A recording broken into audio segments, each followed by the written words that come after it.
Okay, so welcome back, everyone, to the deep dive. Uh, We're here again, ready to get into some really fascinating, sometimes challenging material and, make it understandable. Absolutely. And today we're stepping into a really unique space, the very early days of the Seth material. We're talking about those initial conversations between Jane Roberts, who Seth called Ruburt, her husband Rob Butts, or Joseph, and, well, Seth himself. Right, this is foundational stuff in metaphysics, Mm. and we're zoning in on one specific session today that's just got this incredible mix. It's deeply philosophical, but it's also, really personal and funny, too. It really does. Our goal, our mission for this deep dive is to take session 34, that's the one from March 11th, 1964, Right. and really pull out the core insights. We're looking at how Seth describes the structure of reality, the difference between inner discipline and just sort of outer conformity, and how distortions can sneak in. Yeah, and we want to do that while keeping the feel of the original session, which is, like you said, it's got this humorous, sometimes almost chillingly insightful and definitely intimate vibe going on. Definitely. And just so everyone listening knows where we're coming from, this whole discussion is based purely on the Seth material, which is published by the New Awareness Network. That's right. And importantly, we're committed to making this kind of exploration accessible. So this deep dive, like all our others, is distributed totally free of charge across all the major platforms. It's purely for educational purposes. Exactly. So the source today is session 34 from the early sessions, book 1 of the Seth material, recorded March 11th, 1964. So get ready. We're going to talk about why even a non-physical entity might need to correct the minutes, why your ego might fight against a simple good afternoon, and maybe most importantly, why trying to shortcut your way to inner reality might be, well, a really bad idea. Okay, let's get into it. What's interesting is the session doesn't even kick off with Seth straight away. It starts with this great little anecdote, right? It kind of sets the scene for how inner feelings and outer events sometimes just don't quite line up neatly. Yeah, it's Jane, or Ruburt, getting ready for the session. And she has this thought, this impulse about inviting their neighbor over. Leonard Yads, he was a school teacher, apparently knew a bit about ESP already. Right, she thought maybe he could be a witness. And even before the session officially starts, she gets this quick little pre-session message from Seth. Just pops into her head, he was 3 times a woman. Wow, okay. Instant past life download, just like that. Exactly. Well, she's still kind of in that relaxed pre-trance state. But the main thing isn't actually the past life info, it's the impulse she gets, the feeling she should invite Leonard over. Even though it was pretty late, right? Like Yeah. 8:35 p.m., they figured, oh, it's too late to bother anyone, explain the whole setup. But the urge was really strong. Jane felt she had to act on it, so she actually goes and knocks on his door. Yeah. And he's not there. Turns out, even though he'd said earlier he'd be home, he just popped out to grab a beer with some friends. Yeah. Unavailable. So the impulse was there. Seth was clearly aware of Leonard, thinking about him, but the physical reality didn't cooperate. Classic. But here's the interesting part, psychologically. Jane's reaction, according to the notes, was immediate relief. Not frustration, but relief, just because she'd followed the impulse, even though it didn't work in terms of getting a witness. Okay, that's key, isn't it? Why is that feeling of relief so significant for understanding how this whole communication channel works? Well, I think it really underscores that trusting the inner nudge is paramount, more so than the external result. Seth seems to be teaching them right from the start that the impulse is the message. Jane's inner self, Ruburt, gave her accurate info Seth was thinking about Leonard and a push to act. But you couldn't control Leonard wanting a beer. Exactly. That's the external world. But by acting on the impulse, she reinforced that connection, that channel, even if the outcome wasn't what she consciously expected. It's about participation, active trust. It's a subtle point. Follow the inner direction, trust the process, and don't get hung up if the immediate physical world doesn't instantly snap into line. Precisely.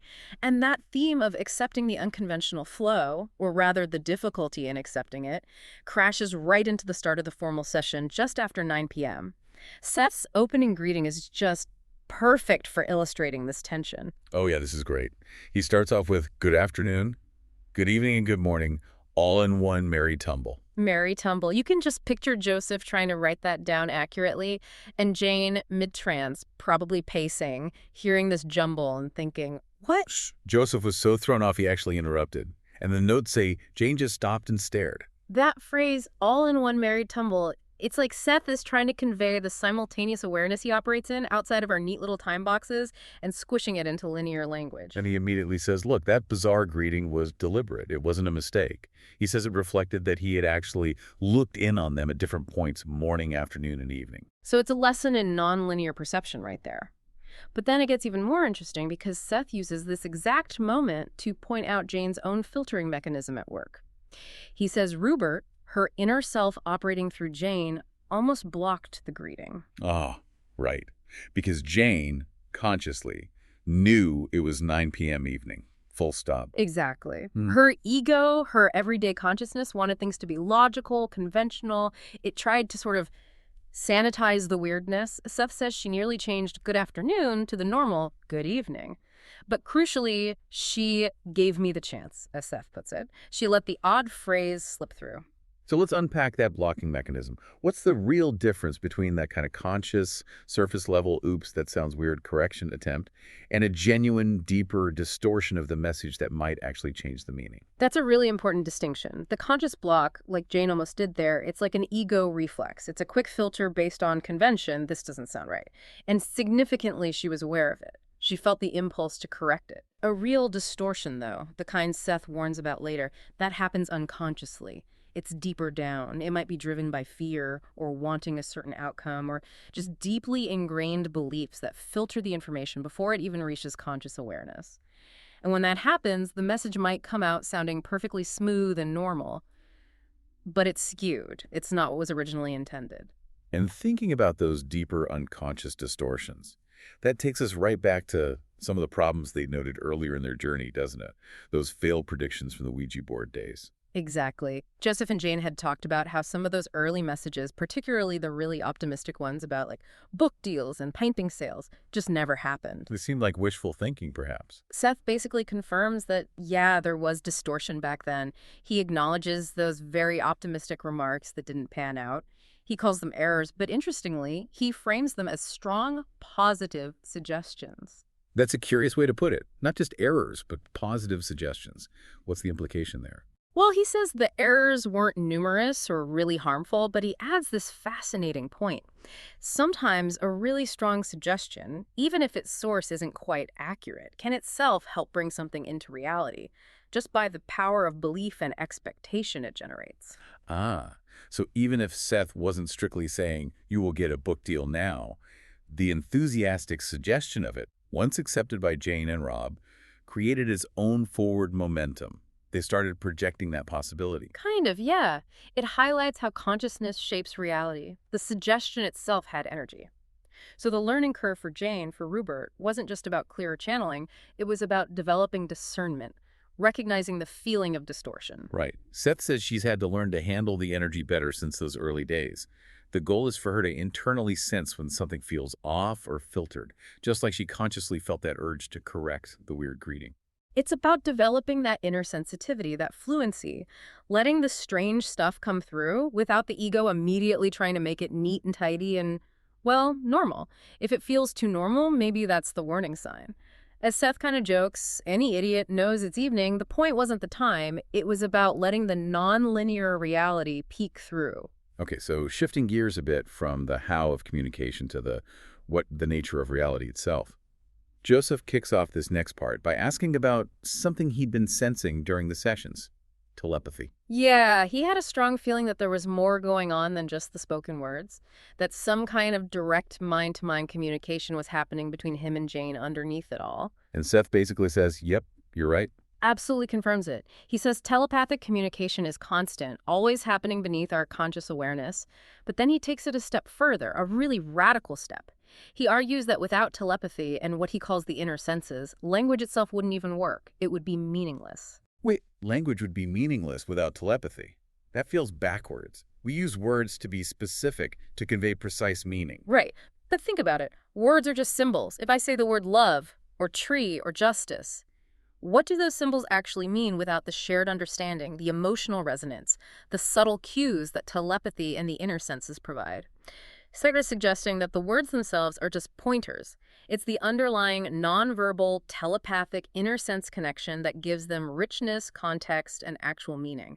The hidden cues are everything. Okay, that's a big idea, and it perfectly sets up this major distinction he makes in session 34 between the outer senses and the inner senses. Let's start with the familiar ones, the outer senses. Our standard toolkit, right? Sight, sound, smell, taste, touch. Seth describes these as highly specialized tools. They were developed, he says, specifically to cope with these particular camouflage patterns of whatever reality the personality finds itself in. For us, that means this physical plane. Okay, let's pause on that term again, camouflage patterns. It comes up constantly in the Seth material. What exactly is he getting at when he calls our reality a camouflage pattern?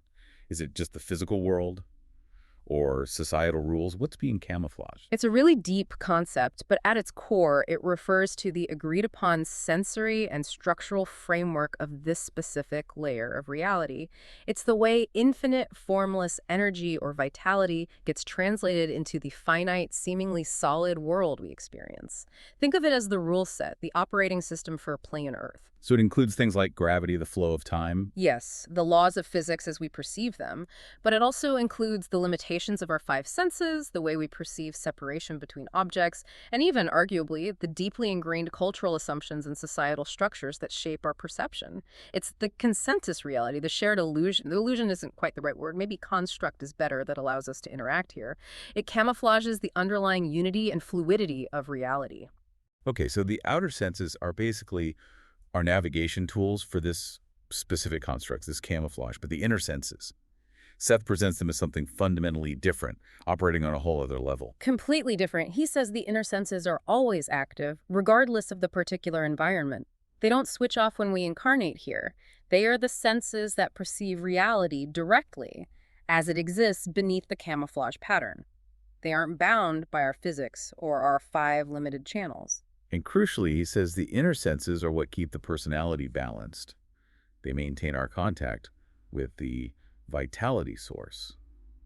What does he mean by that, the vitality source? That seems to be Seth's term for the fundamental wellspring of energy, consciousness, existence itself. You might call it source energy, the ground of being, all that.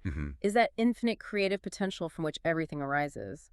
The inner senses are like our direct pipeline to that source. So if we ignore them, if we ignore the data coming through the inner senses, which our culture heavily encourages us to do, we become overly identified with the camouflage. We get stuck in the construct.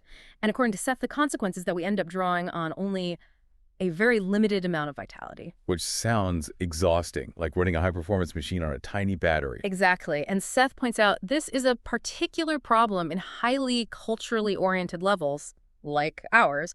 We've built a camouflage system, a societal structure that is incredibly complex, demanding, and, he says, imprisoning.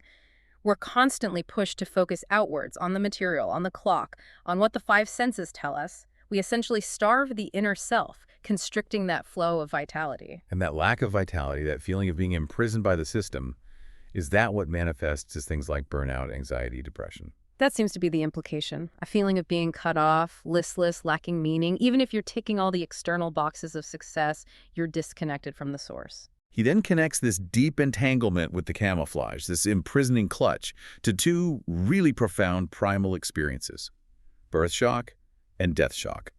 How does being overly stuck in the camouflage pattern cause something like a birth shock? That seems counterintuitive. It does, but he actually says birth shock is more powerful, more traumatic than death shock.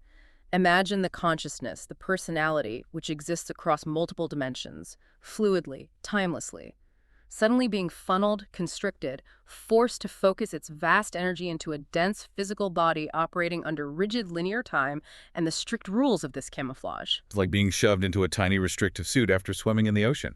That's a great analogy. It's a shock of limitation, an awakening into what feels like a prison compared to the freedom it just left. The sheer rigidity is traumatic. Okay, that sounds pretty bleak. But Seth reframes it, doesn't he? Yep. He says the point isn't the suffering, it's the discipline gained. The purpose of being here in this challenging environment is to learn how to focus energy. Exactly. It's about enabling the personality to focus powerfully and to form basic vitality into creative pattern.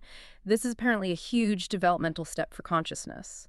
learning to consciously organize and direct energy rather than just being swept along by it. Like alternative being. A willy-nilly chaotic arrangement, as he puts it, being buffeted by the underlying chemical and electronic forces without conscious direction. This plane, precisely because it's so structured and demanding, forces us to practice that organization, that focus. It's a training ground for control, in a sense. And just as we're grappling with these huge concepts, Mm-hmm. the nature of reality, life, death, the purpose of existence, Seth, or perhaps the dynamic between Seth and Joseph, injects this moment of pure lightness, the break. Yeah, the notes mention Joseph taking a quick break, and Seth throws out this little quip. Speaking of electronics, don't get all charged up. You aren't that magnetic. Huh. It's just perfect. It shows that personality, that blend of deep wisdom and playful teasing. It lightens the load for a second. It does.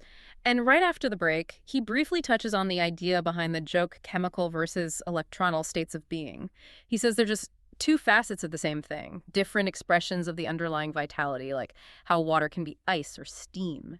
And he confirms he can exist in either form, but using a chemical state like a physical body on this plane is really complicated because of all the intricate biological and energetic interconnections involved. Right. And he drops another fascinating tidbit. Here, we rely on unconscious processes, what he calls mental enzymes, to trigger chemical reactions in our bodies. But on other planes, more advanced personalities can consciously direct those transformations. They can work with energy at that fundamental level. Which loops right back to that core idea, doesn't it? This plane is where we learn the basics of conscious organization, even if we start out letting our unconscious systems handle the really complex stuff like biochemistry. It's all about gaining that control. Right, so this plane is about learning discipline, focusing energy, gradually organizing ourselves within this challenging camouflage. And to really hammer home just how limited our usual perception is compared to what's possible, Seth uses this incredible analogy, probably one of the most famous bits from the early sessions. The window analogy. Ah, yes. This is stunning. It's designed to give them and us, the readers, a visceral sense of the enormous difference between experiencing the world through just the 5 outer senses versus tapping into the full spectrum of the inner senses. The setup is so simple, so mundane. Jane, in her trance state as Ruburt, is looking out their apartment window at a busy street corner, Water and Walnut Streets, the notes say. She's seeing cars, buildings, maybe hearing some traffic noise, feeling a cold draft from the window pane, but obviously not smelling anything from outside through the closed glass. That's the normal outer senses view. Then Seth says, okay, imagine experiencing the exact same scene, but using your complete set of inner senses.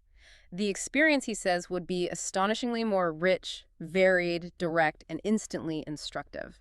And that word, instantly, is just crucial. Okay, let's really unpack this because the description is just, wow. What does he say she would experience differently looking at that same street corner through the same closed window? It's not just like turning up the volume or sharpening the focus on the existing senses. It's a complete qualitative shift, a breakdown of boundaries. He says she would literally feel the air outside on her skin as if the window wasn't there. She'd pick up outdoor smells, exhaust fumes, damp earth, whatever, right through the glass. Okay, already that's breaking physics as we know it. Totally. And then it goes deeper.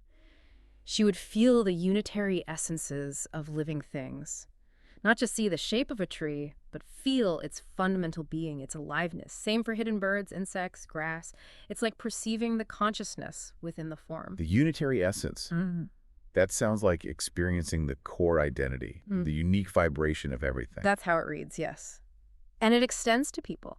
She would instantly perceive the personalities of the people driving by in their cars, their moods, their fleeting thoughts, their general psychological state. All accessible. And even inanimate objects. She'd sense the vitality holding the molecules of the cars together, the energy bound up in the metal and plastic. It keeps expanding. Yeah. And there's the time element. Right. This is where it gets really mind-bending. She would also perceive, simultaneously, the past and future experiences connected to everything in her range of awareness. And that range itself would be much, much larger than just what her physical eyes could see. So not just seeing the corner now, but seeing its entire history and potential futures, all layered together in that single moment of perception. That's the implication. A complete shattering of linear time and spatial boundaries. Everything connected, everything present. He says the sheer intensity and richness of this single moment of expanded perception would be so powerful, it would imprint itself on her personality permanently, like a major life event or even a severe physical shock leaves a mark. But importantly, he says the experience itself wouldn't necessarily be frightening, would it? Only if the personality was unprepared, undisciplined. Exactly. And this leads to the really profound payoff of the analogy, the instant instruction. Seth states very clearly that if you experience reality this way, even for a moment, you wouldn't need anyone to teach you abstract concepts like the oneness of all living things or the brotherhood of man, because you would know it directly. You'd be experiencing the interconnectedness, the shared essence, the lack of fundamental separation between you, the tree, the stranger in the car. The knowing would be instantaneous, complete, and undeniable. Belief wouldn't even come into it. It would just be direct perception. Okay, that sets an incredibly high standard for what knowing could actually mean. Hmm. So naturally, Joseph asked the practical follow-up. Can we actually achieve anything close to that while we're still stuck here focused on the physical plane? Seth is realistic but encouraging. He says experiencing that full, unbridled inner capacity is basically impossible while you're primarily focused on navigating the day-to-day demands of this camouflage reality. You need the filters to function here. But, he says, they should aim for a fair approximation. Even making decent progress towards accessing those inner senses more consciously would represent an astounding degree of change for the better. It would be a world gain, he says. The goal isn't perfection, it's the disciplined journey towards that greater awareness. Okay, so if that state of instant, undeniable knowing, that direct perception of unity is the ultimate potential, you can absolutely see why people throughout history might look for a way to get there fast. A shortcut past all the hard work, the discipline, the gradual approximation. Precisely. And this leads directly into what is probably the strongest, most direct warning Seth gives in the entire session, his stance on using drugs to achieve altered states. Right. How does he frame it? He acknowledges that, yes, certain drugs can provide an undisciplined, intriguing glimpse into inner reality. He knows people have experimented with this stuff for ages, but he immediately follows up by saying these glimpses are not beneficial or practical for some time to come. Okay, not beneficial or practical. That's pretty definitive. But I have to ask, Jane herself is using an altered state of trance to channel this material. And today, there are therapeutic contexts, like psychedelic-assisted therapy, that use these substances in controlled settings precisely to break down rigid mental patterns. Is Seth maybe being a bit too black and white here? Does he differentiate between recreational use and, say, guided exploration? That's a fair question, and the context of this session seems very focused on the dangers of undisciplined exploration. His core argument revolves around the purpose of this plane being self-organization and gaining conscious control. He emphasizes that the conscious self, the ego, if you like, isn't supposed to be obliterated or bypassed. It's meant to learn and grow, to walk side by side with the inner self. And drugs, in his view, don't facilitate that partnership. No, he says they completely sweep the personality off its feet. The conscious control mechanism is just overwhelmed. And if the conscious mind, the ego, is knocked out of the driver's seat, what happens then, according to Seth? Well, he says you might get that intriguing glimpse of the beautiful inner reality, but it's much more likely, especially without preparation and discipline, that you'll just be plunged into terrifying, chaotic phantom realities. These aren't structured inner planes. They're like formless, frightening projections from your own uncontrolled subconscious fears and disorganization. So the inner realms aren't just automatically blissful. They require navigation skills. That's a key point Seth makes. He stresses that navigating inner reality actually requires more order, more self-discipline than navigating our relatively stable physical world. People assume it's all freedom and light, but without inner structure, it can be chaos. Which is the opposite of what many might expect. We think of this physical world as restrictive and the inner world as total freedom. Exactly. And Seth warns that forcefully breaking down the familiar structure of the camouflage pattern without having developed that inner discipline first can lead to truly disastrous results. How so? He describes a state of profound disorientation. The personality becomes fragmented, adrift. It struggles to properly reconnect with the physical level, but it also can't find stable footing on any other level of reality either. So, literally lost between worlds. That's the picture he paints, a temporary, maybe, but thoroughly frightening existence between planes. He even mentions this happening historically, like in primitive societies, experimenting with plants without understanding the risks. And he makes this warning incredibly explicit, doesn't he? Extremely. He says there is absolutely no distortion in this particular message, directly advising both Joseph and Ruburt personally against experimenting with such drugs. It's a powerful underscoring of his central message. The path to true inner exploration is through consistent, rigorous, disciplined inner work, not through chemical shortcuts that bypass the necessary development of the self. Wow, okay. That's a really strong warning.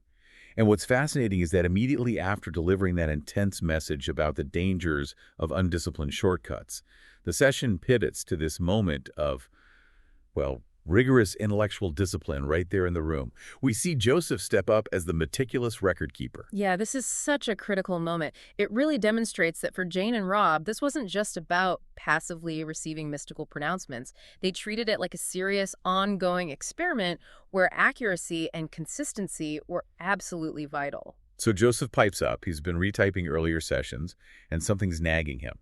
He remembers Seth saying something that seems to completely contradict what he's just been explaining about the inner senses being so rich and capable. Right. Joseph recalls a line where he thinks Seth said the inner senses were not as fluent as the outer senses, which, as you say, is the exact opposite of the whole window analogy and the description of their vast capabilities. And the reaction described in the notes when Joseph raises this is pretty dramatic, isn't it? It really is.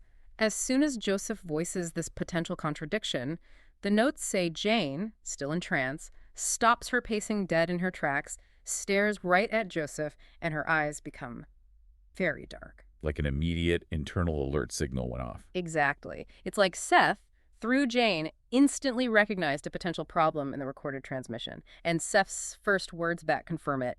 I do not recall saying that. The word fluent is the word that bothers me. But Joseph is pretty sure. He insists he remembers typing it up from session 15 or 16. Yeah, he stands his ground. And this creates this genuine moment of pause, of uncertainty. It's the first time they'd encountered such a direct contradiction in the record. They realize they actually need to stop the session and check the physical notes. Which they do. Seth suggests a break. Joseph goes and digs through his typed transcripts. And he finds it. In the notes for session 17, there it is. So when Jane comes back into trance, Seth immediately addresses it, actually with a bit of humor, acknowledging the shared responsibility for getting things right. Yeah, he says something like, "We have uncovered an error on someone's part, my dear Joseph." And Joseph immediately jumps in, self-deprecatingly. It's probably mine. But then comes the crucial clarification from Seth. Yes. Seth states, the error is in one word, not fluent, but inner. The outer senses are not as fluent as the inner. Boom. One word changes everything. The mistaken note implied the inner senses were clumsy, limited. The correction confirms they are vastly more capable and flowing than our restricted outer senses. It complete reverses the meaning and aligns with everything else Seth had been saying. Let's just sit with the significance of that one-word error for a second. Why would the idea that the outer senses are more fluent have been so damaging if it had stood uncorrected in the material? It would have fundamentally undercut the whole point of developing inner awareness. If the outer senses, the ones designed specifically to perceive the rigid camouflage pattern, were supposedly the most fluent, the most capable, well, that would imply that physical reality, linear time, and conventional perception are the highest or best forms of experience. It would reinforce the very prison Seth was trying to help them understand and gently dismantle. Precisely. As Seth clarifies after the correction, the outer senses are deliberately, quote, schooled to interpret data in rather narrow terms. They have to be to function here. Therefore, they are inherently not fluent. They are specialized and restricted. It's the inner senses, operating beyond those limitations, that possess true fluency, true comprehensive flow. This whole exchange is just remarkable. It shows Seth demanding accuracy, Joseph providing the rigorous check, and their collaborative effort to ensure the integrity of the information. It wasn't just taken on faith. Not at all. Joseph later double-checked his original handwritten notes from session 17 and confirmed he had initially written it down incorrectly. It shows how easily subtle distortions can creep in, even with the best intentions, especially in the early stages of such a unique process. It really validates the whole thing as a serious, careful attempt to document something extraordinary with accountability built in. Okay, so they've meticulously corrected the record, reinforcing the idea that the inner senses are incredibly fluent, and that this physical reality is a kind of limited training ground. This leads Joseph to ask the really big question. If this stuff is so fundamental, so important, understanding reality, inner senses, vitality, why isn't it common knowledge? Why does it seem like only a few people ever grapple with it? And Seth's answer is really practical, almost blunt. He basically says most people simply wouldn't dedicate the necessary camouflage time, meaning time within this physical life, to really engage with it deeply. It takes effort, focus, and a willingness to question the very foundations of perceived reality. It's not just about putting in the hours, though, is it? Seth mentions a specific combination of personal characteristics needed. Yeah, he talks about needing a peculiar set of abilities, specific interests, discipline, definitely balance, and also, this is really interesting, the ability to accept certain freedoms of control. Freedoms of control. What do you think he means by that? Letting go of the need to consciously manage everything. That seems to be it. For Jane to channel, or for Joseph to even engage openly with this material, they both had to allow parts of their normal conscious control mechanisms to be temporarily suspended or bypassed. Whether that was Jane letting the bizarre greeting come through without censoring it, or just being open to concepts that challenge everyday logic. Seth says that kind of internal yielding and balancing is no easy trick. Most people, he implies, actually find the rigid structure of the camouflage quite comforting, even if limiting. They don't want those freedoms. So it requires a certain psychological flexibility, maybe even courage. But Joseph presses on that point. Surely this kind of knowledge has surfaced repeatedly throughout history. Couldn't it have accumulated, maybe become part of mainstream religion or science? Seth agrees, yes, the knowledge has emerged many times. It's constantly bubbling up from the inner reality. But then we get that incredibly vivid image Seth uses to describe what happens next. He says this accumulated knowledge inevitably gets woven into doctrines, religions, cultural systems, until the original insight is almost unrecognizable. Ah, this is the clothing analogy, right? Exactly. He says the knowledge itself comes naked, pure insight, pure experience, but then everyone must put clothing on it. And that clothing, the interpretations, the rules, the structures, the cultural biases, usually ends up as either nonsense or armored dogma. Armored dogma. That's such a powerful phrase. It suggests something defensive, rigid, impenetrable, designed to protect the interpretation rather than the original truth. Totally. The moment the living insight gets captured and systematized by institutions, religious, scientific, political, whatever else, it often loses its fluidity, its universality, and becomes a tool for control or exclusion.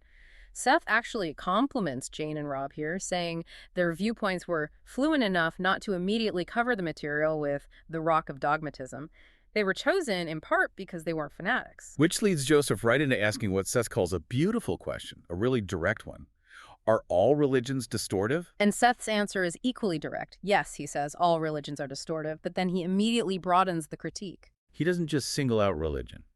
No, he instantly adds that much of science is also distortive. Both systems, he argues, are essentially attempts to grasp aspects of a much larger reality, and at best, they arrive at approximations. Useful approximations sometimes, perhaps, but still limited and potentially distorting if taken as the whole truth. He's incredibly balanced here. He points to the historical harm caused by religious dogma, but then uses a stark, modern example, the atomic bomb over Hiroshima, saying that it wasn't caused by religion, implying it arose from a certain kind of scientific worldview detached from broader consequences. Right. His core warning isn't about religion or science specifically, but about the mindset of fanaticism itself. He defines fanaticism, whether religious or scientific, as vicious, one-sided, limiting, causing an alarming shrinkage of focus that is explosive and dangerous. A shrinkage of focus. That's interesting. Like, it narrows your reality tunnel down so much that you lose perspective. Exactly. And he gives a really pointed warning for the modern era. Science, by becoming too rigidly attached to the physical camouflage pattern as the only valid reality, is in danger of becoming just another dogmatic religion, a system based on unshakable beliefs rather than truly open inquiry. Wow. That's a heavy thought to end on. But the session doesn't quite end there, does it? It winds down with this really charming personal exchange. It really does. It shifts tone completely. Seth confirms that, yes, Jane and Rob are his first lesson class, and he prefers dealing with things one instance at a time. And then Joseph tries to prod him a bit, asking if others from Seth's reality are observing them. Trying to get a little peek behind the curtain. Yeah, and Seth playfully deflects, basically admitting, I am not above pulling your tail, acknowledging Joseph's attempt to egg me on. It just shows that warm, teasing dynamic they had. It's so human in a strange way. Wisdom mixed with humor. Absolutely. He gives some final personal advice. Maybe have a glass of wine before sessions to relax, reaffirming that Jane's feelings about having witnesses present are important and should be respected. And then comes that unforgettable sign-off. The classic. Now, good night, my tootsies.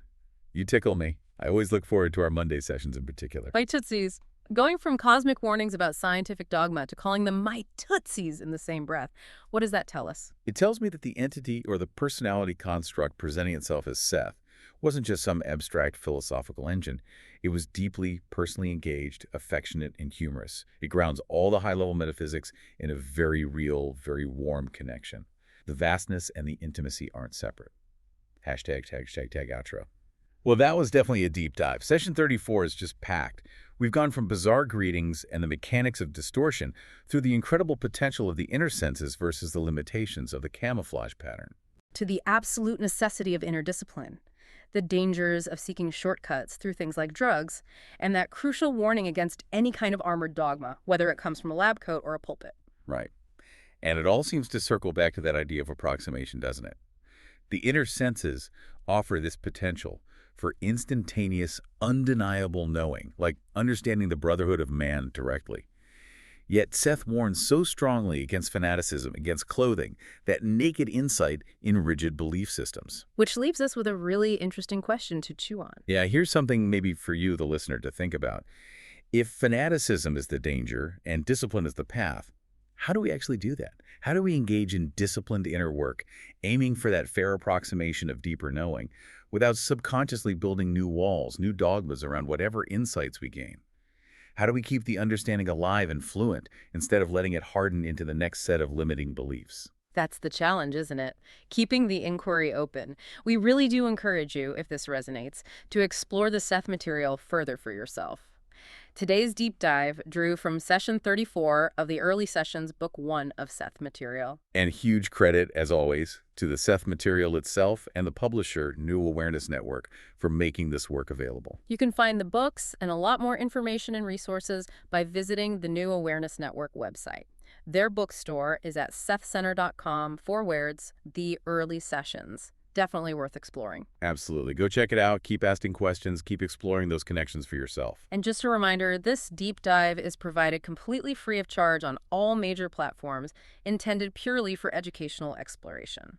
Thanks for joining us. Until the next time we dive deep.